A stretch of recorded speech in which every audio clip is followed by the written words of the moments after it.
Hello everyone. In this tutorial, we will learn second example of basic search, searching issues of particular type in any project. So for example, you want to search a issue type, say story or bug or task in a particular project. Then how can you go ahead and do that? So first thing you need to do is you need to select the project for which you want to search issues. So for example, I'll select Mumba project. So it will filter out all the issue types in that particular project.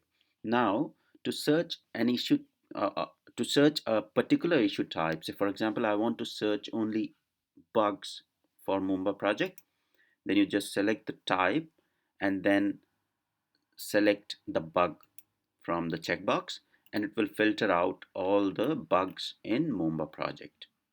If you want to change it to something else, you just need to select the other value, say for example task, and deselect bug, and it will filter out all the tasks. There are no tasks in this project at the moment, so it didn't return any value there.